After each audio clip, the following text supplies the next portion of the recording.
بالله من شرور أنفسنا ومن سيئات أعمالنا من يهده الله فلا مضل له ومن يضلله فلا هادي له ونشهد أن لا إله إلا الله وحده لا شريك له ونشهد أن سيدنا ومولانا محمدا عبده ورسوله۔ میرے بھائی، یہ بات چل رہی تھی کہ اللہ کی عبادت، اللہ کا ذکر، اس کے لیے ضروری ہے کہ ذکر کرنے والا، عبادت کرنے والا اللہ کی کتاب اور جناب رسول اللہ صلی اللہ علیہ وسلم کی حدیث کو مضبوطی کے ساتھ پکڑے ہوئے ہو، اپنے سینے سے لگائے ہوئے ہو، جس کا مطلب یہ ہے کہ قرآن نے جن چیزوں کا حکم دیا ہے اس کو اپنی زندگی میں اتارتا ہو اور اللہ کا ذکر کرتا ہو۔ قرآن و حدیث نے جن چیزوں سے منع کیا، یعنی اللہ اور اس کے رسول نے علیہ الصلاۃ والسلام نے جن چیزوں سے منع کیا ہے، اپنی زندگی کو اس سے پاک کرتا ہو اور اللہ کا ذکر کرتا ہو۔ یہ بہت بڑی بنیادیں ہیں۔ میں نے یہ بات کہی تھی کہ اللہ کا ذکر کرنے والے کے لیے یہ چیزیں ضروری ہیں کہ انسان قرآن و حدیث کا پابند ہو، جن چیزوں کا حکم ہے ان کو کرتا ہو، جن چیزوں سے روکا گیا ہے ان سے رکتا ہو۔ بغیر اس کے اللہ کا ذکر کرنے والے کے لیے مفید نہیں ہے۔ آدمی اللہ کی مخالفت بھی کرتا ہے، رسول اللہ کے کہنے کو نہیں مانتا اور ذکر اللہ بھی کرتا ہے۔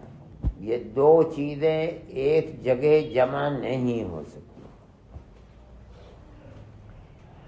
اس کے ساتھ ساتھ ایک چیز ہے جس کو سمجھنا چاہیے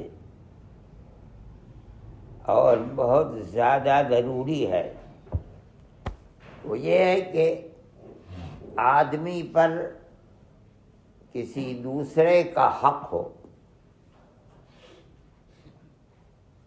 اور وہ اس کو ادا نہ کرتا ہو۔ دو چیزیں ہوتی ہیں، آدمی پر اللہ کا حق ہے اور آدمی ادا نہیں کرتا۔ اللہ سے رشتہ قائم کرنا چاہتا ہے، اللہ کا ذکر کرتا ہے، وہ ذکر سود مند اور فائدہ پہنچانے والا نہیں ہوگا۔ اگر اللہ سے قربت پیدا کرنا ہے تو جو اللہ کے حق ذکر کرنے والے کی گردن پر ہیں ان کو ادا کرو۔ صرف نماز روزہ ہی نہیں، بہت بڑی چیز ہے۔ سب سے اہم چیز اسلام میں ایمان ہے۔ بغیر ایمان کے نہ کوئی آدمی جنت میں جا سکتا ہے، بغیر ایمان کے نہ کوئی گناہ گار جہنم سے باہر آ سکتا ہے۔ بنیاد ہے ایمان. لیکن ایمان کے ساتھ ساتھ یہ بھی ضروری ہے، یا رسول اللہ ای شیء احب الی اللہ تبارک و تعالی بعد الایمان باللہ، اللہ پر ایمان کے بعد اسلام میں دوسرے نمبر کی چیز کیا ہے یہ بتا دیجیے. ایمان تو جان لیا، بغیر ایمان کے جنت میں جا ہی نہیں سکتا. تو آپ فرماتے ہیں ای شیء کا جواب دیتے ہیں الصلاۃ لوقتها، نماز کو اپنے وقت پر پڑھ لینا. نماز تو اللہ کا حق ہے. اس کا مطلب ہے کہ اللہ اللہ کرتے رہنا مفید نہیں ہے اور اللہ کا حق ادا نہیں کر رہا ہے، لیکن ضربیں لگاتا ہے، پابندی کے ساتھ اثبات و نفی کا ذکر کرتا ہے، قرآن کی تلاوت بھی کرتا ہے، اللہ کا حق ادا نہیں کرتا. جانتا ہے اللہ کا ذکر یہ مفید نہیں ہے. اس کے ساتھ ایک دوسری چیز ہے،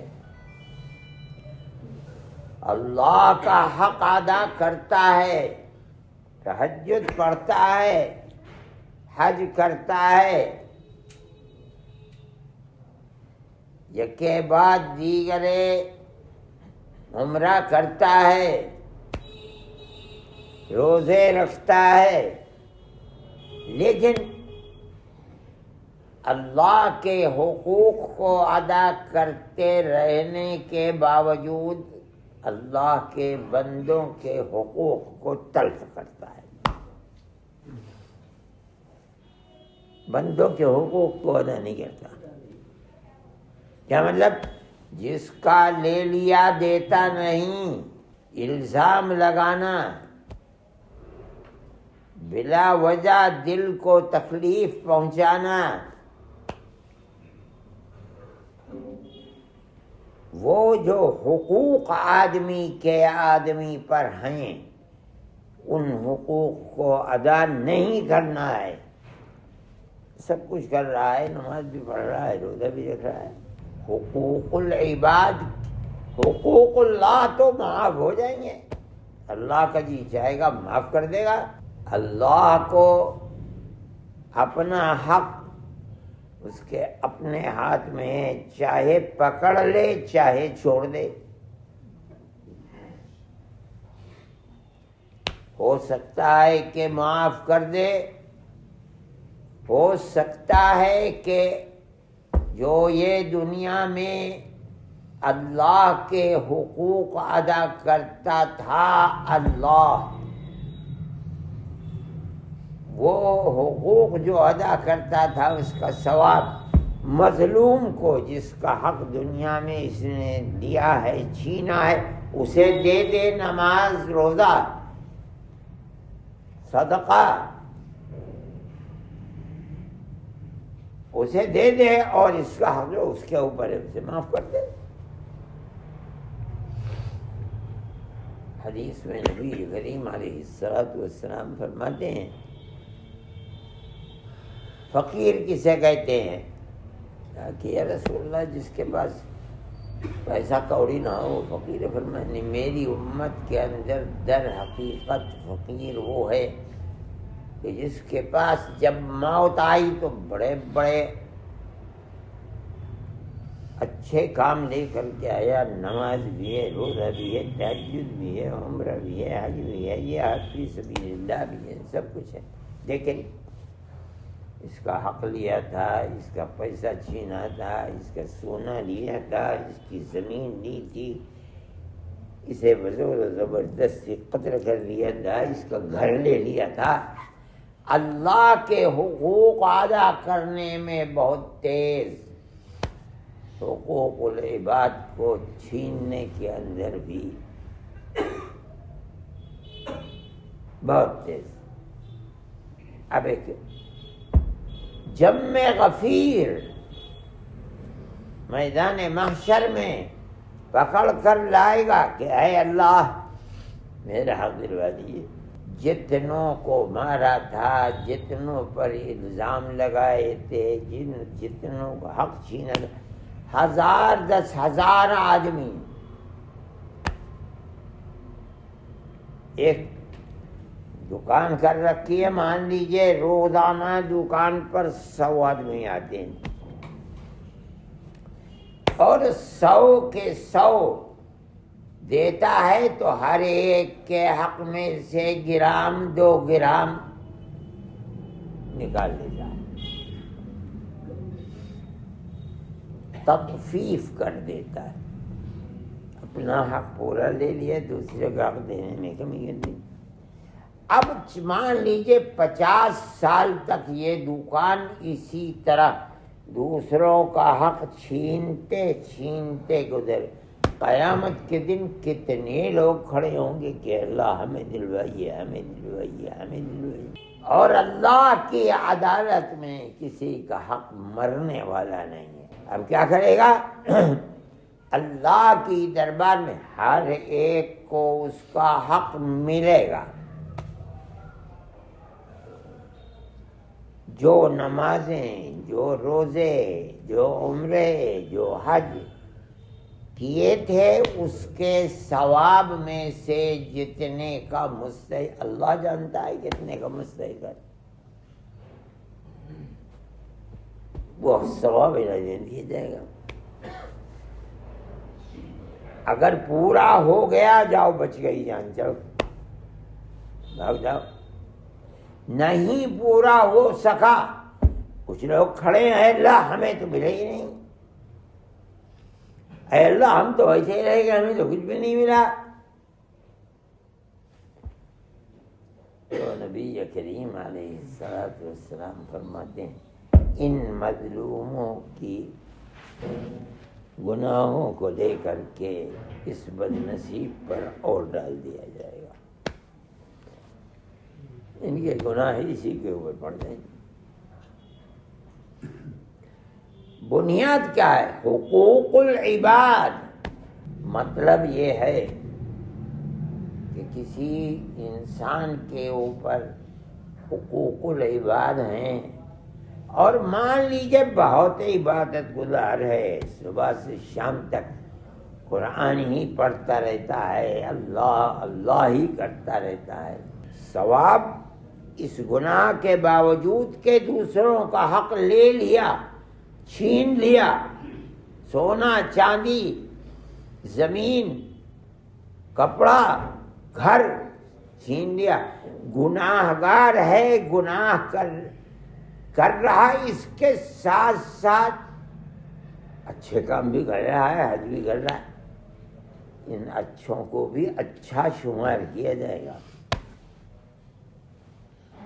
تبھی تو اس کے ثواب ان لوگوں کو مل رہے ہیں. اگر گناہ گار ہونے کی وجہ سے جو گناہ اس نے کیے ہیں وہ سب بگڑ گئے، ختم ہو گئے، کچھ نہیں ہے، تو پھر اس کے کاموں کے ثواب ان کو مل کہاں سے رہے، دے کہاں سے رہے. قانون تو یہ ہے کہ یہ گردن پکڑ کے لائے، ہمارا حق دلوائیے. تو اللہ کا نبی فرماتا ہے حق دلوایا جائے گا. کس سے؟ جو اس نے نیک کام کیے ہیں، حالانکہ دنیا میں گناہ بھی کر رہا تھا، حقوق چھین بھی رہا تھا، لیکن اس کے باوجود روزہ بھی رکھتا تھا، نماز بھی پڑھتا تھا، تہجد بھی پڑھتا تھا، عمرہ بھی کرتا تھا، حج بھی کرتا تھا. گناہ کرنے کی وجہ سے حقوق العباد یہ نہیں ہے کہ اس کا کوئی عمل نہیں ہوگا، یہ تو نہیں کہا جا رہا ہے. نہیں، اس کے ثواب ان لوگوں کو ملیں گے کہاں سے؟ گناہ کر رہا ہے، عمل صالح بھی کر رہا ہے. اب اس کا پھل آخرت میں کیا تھا کہ عمل صالح کا نتیجہ ملتا اور جو اس نے گناہ کیے سب معاف ہو جاتے. یہ نہیں ہوگا، کسی انسان کا حق معاف نہیں ہوگا. دیا جائے گا اگر بھاری ہو گیا جو اس کی چیز ان کو ملی ہے. چلو چھٹی ملی. اگر ایسا ہوا کہ جو اس کا اپنا عمل صالح تھا وہ سب ناپید ہو گیا، ختم ہو گیا، اور لوگ پھر بھی باقی رہ گئے، تو فرمایا جائے گا کہ بدلہ تو ملنا ہے ہر ایک کو.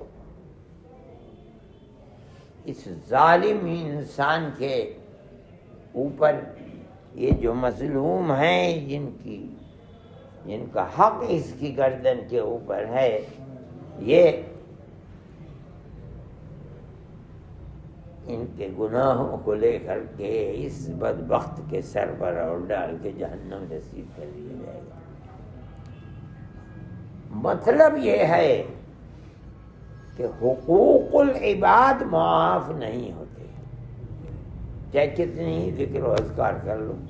کسی کا حق جو دنیا میں دیا تھا وہ حق معاف ہو جائے آخرت میں نہیں. دنیا میں لیا تھا یہی معاف کر کے جاؤ، کرا کے جاؤ. موت آ گئی، معاف نہیں ہوا. کل میدان محشر میں دینا پڑے گا. جو حق لیا تھا وہ وہاں نہیں ہوگا. کہاں سے دے گا؟ اس کو بتلایا ہے اللہ کے نبی نے.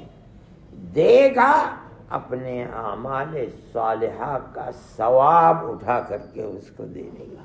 حقوق العباد معاف ہو سکتا ہے مگر اس کی دو ہی صورتیں ہیں بس.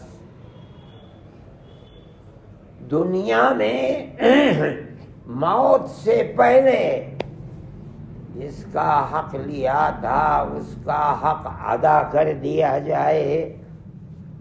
نہیں میرے پاس اتنا ہے، اتنا ہے. اپنی بہن سے کہتا ہے کہ میں نے تمہارا حق مار لیا، دیا نہیں. یہ اتنا تھا، لو یہ مجھ سے لے لو. پڑوسی کا حق لے رکھا، بھئی یہ تھا، یہ لے لو. دے دیا، ختم. اپنی گردن کے اوپر چکتا کر دیا. دوسری صورت یہ ہے کہ ہاتھ جوڑ کر پیر پکڑ کر جو تھا معاف کرا لو. ورنہ اللہ کا ذکر اس طرح کرنا کہ دوسرے کا حق گردن کے اوپر پڑا ہوا ہے، اللہ کا ذکر فائدہ نہیں دے گا. ہر آدمی جانتا ہے میری زندگی میں میرے اوپر کس کا حق ہے. ہر بھائی جانتا ہے اپنی بہن کا حق، ہر باپ جانتا ہے اپنی اولاد کا حق، بھائی جانتا ہے بھائی کا حق. غیر متعلق آدمی جانتا ہے کہ میں نے کس کس کے اوپر ظلم کر رکھا ہے، کس کس کی زمین پر قبضہ کر رکھا ہے. چاہے کتنی ہی عبادت کر لے، حق اس کا معاف ہو جائے تیری عبادت کی وجہ سے نہیں ہوتا. لوگ یہ سمجھتے ہیں کہ نہیں اس کی کوئی وقت نہیں. اصل چیز اللہ کا ذکر ہے.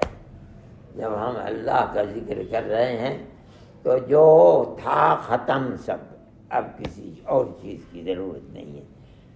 ایسے بھی گدھے ہیں تو کہتے ہیں نہ نماز کی چیز ہے نہ روزے کی ضرورت ہے نہ حج کی ضرورت ہے. ہم تو اللہ کا ذکر کرتے ہیں، باقی سب معاف. جس دین کو ہمارے آقا حضرت محمد صلی اللہ علیہ وسلم دنیا میں لے کر تشریف لائے ہیں، وہ دین یہ نہیں ہے کہ جو جی چاہے کر لو. انہیں کوئی بات ہی نہیں تھی. وَإِنَّ عَلَيْكُمْ لَحَافِظِينَ كِرَامًا كَاتِبِينَ. کیا مصیبت تھی کرامن کاتبین کی؟ یہ کیوں اچھے اعمال کو لکھ رہا ہے، یہ کیوں برے اعمال کو لکھ رہا ہے؟ کیا فائدہ؟ حساب و کتاب کی منزل سے گزرنا اور اس کے بعد نام اعمال کسی کے دائیں ہاتھ میں کسی کے بائیں ہاتھ، کیا ضرورت ہے؟ ختم. اللہ اللہ کیا ہے، بہت کیا ہے. یہ نہیں ہے. مطلب یہ ہے کہ ذکر اللہ بہت بڑی چیز ہے، لیکن جو دین کی روح ہے، دین وہ یہ ہے کہ اللہ کو یاد بھی کرو، اللہ کا ذکر بھی کرو، ہر صاحب حق کے حق کو ادا بھی کرو. کرنا پڑے گا. ادا نہیں کرے گا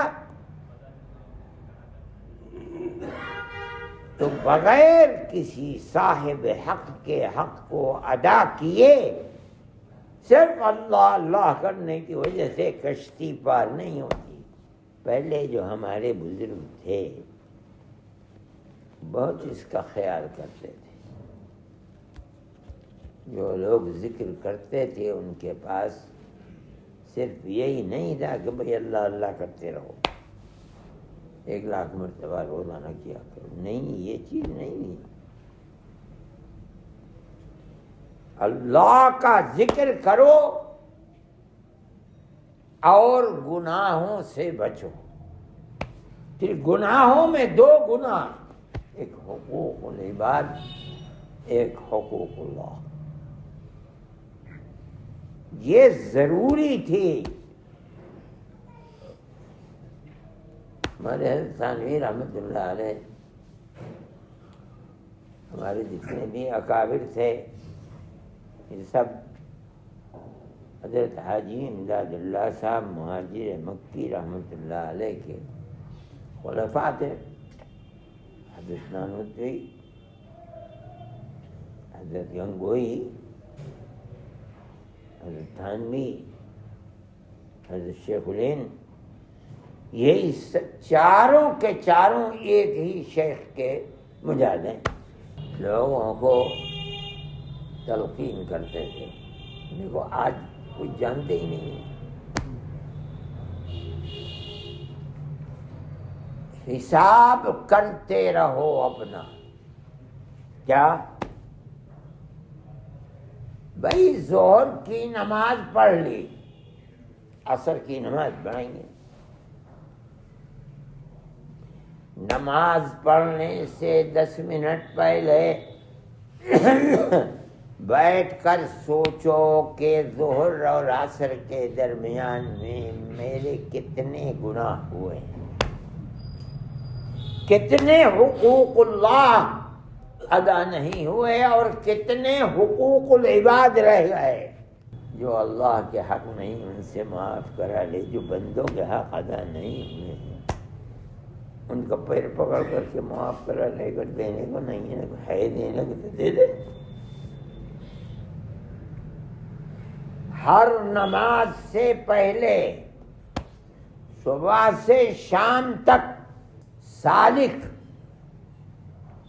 جو اللہ کا ذکر جس کو بتایا ہے اس کو یہ تلقین ہو رہی ہے کہ جو گناہ ہوئے ہیں حساب یہاں اپنے آپ سے لیتے چلو.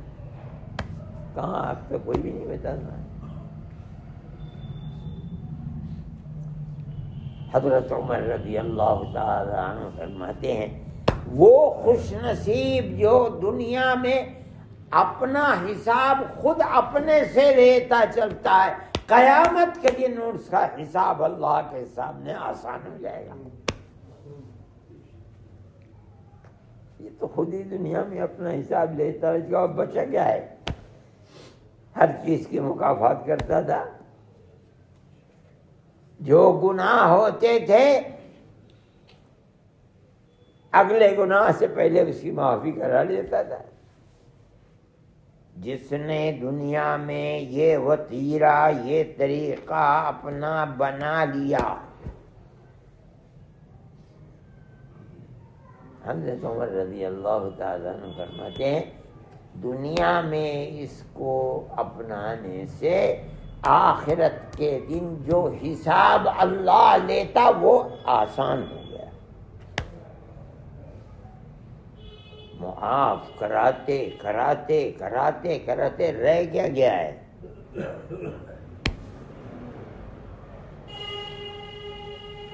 اب اس کو توہین سمجھتے ہیں تو فائدہ نہیں سمجھا جاتا ہے۔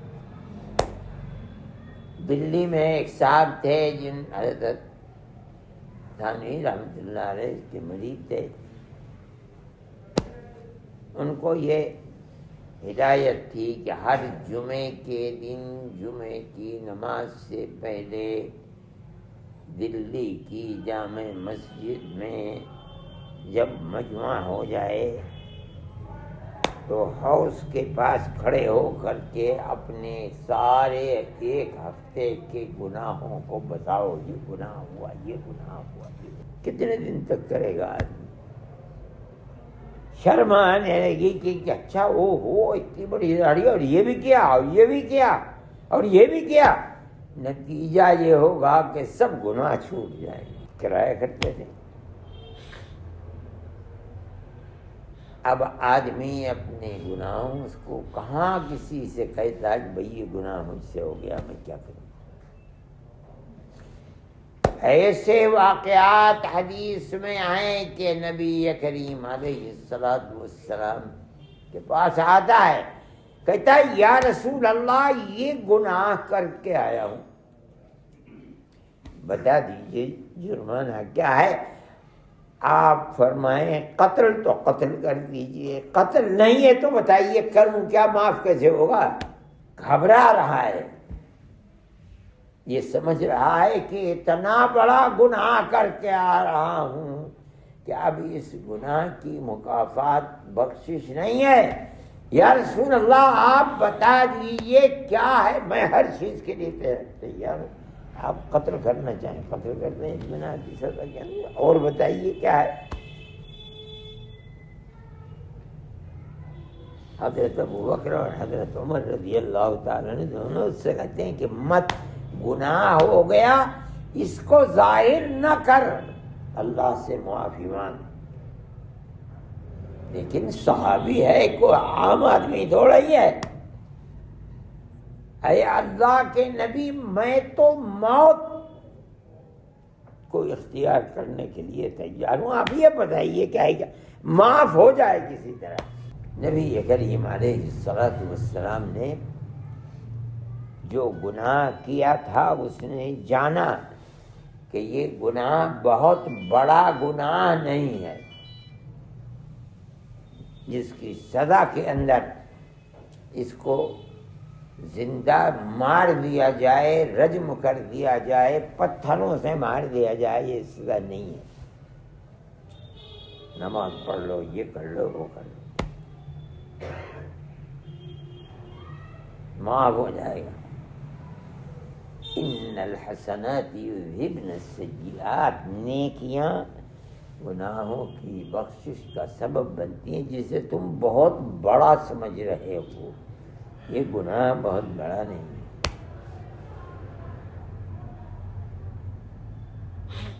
صحابہ کے لیے کھل گیا راستہ، ہر صحابی یہ پوچھتا ہے یا رسول اللہ یہ حکم آپ نے اسی کے لیے خاص بنایا یا آپ کی پوری امت کے لیے یہی؟ فرمایا پوری امت کے لیے۔ ایسا لگتا تھا کہ ایمان لانے کے بعد کسی چیز سے اتنی خوشی صحابہ کو نہیں ہوئی جتنی اس سے ہوئی، نہ کردہ گناہ کون ہے۔ لیکن اس بات کو خوب سمجھنا چاہیے کہ ذکر اللہ کا فائدہ، جیسے گزر چکا کہ کتاب اللہ اور حدیث رسول اللہ کو مضبوطی سے پکڑنا، تب یہ ذکر فائدہ دے گا۔ اسی طرح سے ذکر کا فائدہ گناہوں سے بچنا، بندوں کے حقوق کو اور اللہ کے حقوق کو پورا کرنا۔ ذکر اللہ کرنے والے کے دل میں ہر وقت اس کا خوف کہ اے اللہ، اگر کس گناہ کی پکڑ ہو جائے ہر وقت معافی مانگنا اللہ۔ اور بہت بڑی چیز ہے محاسبہ نفس۔ نماز سے پہلے دن میں 5 مرتبہ آدمی بیٹھ کر اور خوب توجہ کر لے کہ کون کون گناہ میں نے کیے ہیں، اور ان گناہوں سے مکافات کرا لے، معافی کرا لے۔ ہمارا حال تو یہ ہے کہ بابا سال بھر میں استغفار ایک دفعہ بھی دل سے نہیں بڑھتا۔ ہمیں نے کیا ہے، کہاں سے بخشش ہوگی موت کے بعد؟ لیکن ہر آدمی کو چاہیے کس وقت موت آ جائے کون جانتا ہے۔ موت سے پہلے اپنا حساب کرتا چلے، وہ جبھی ہوگی جب آدمی اپنے آپ سے خود روزانہ کئی دفعے محاسبہ کرتا چلے۔ اس چیز کو اپنی زندگی کا وتیرہ بنانا چاہیے، طریقہ بنانا چاہیے، چلنا چاہیے۔ روز آنا تھوڑی دیر بیٹھ کر استغفار پڑھنا چاہیے۔ نبی کریم علیہ الصلوۃ والسلام نے جو طریقہ دیا ہے وہ یہی طریقہ ہے۔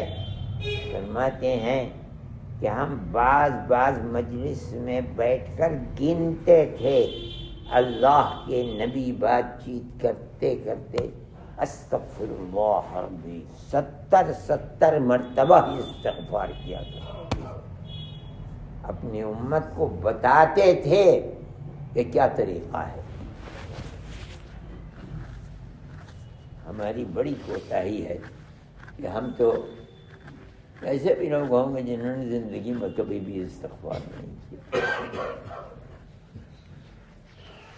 استغفار کرنا چاہیے تاکہ جو غلط چیزیں دنیا میں جمع ہو رہی ہیں آہستہ آہستہ وہ سب معاف ہو جائیں، اور معاف ہو جائیں گی تو آدمی بہت بڑے جنجال سے اپنی زندگی کو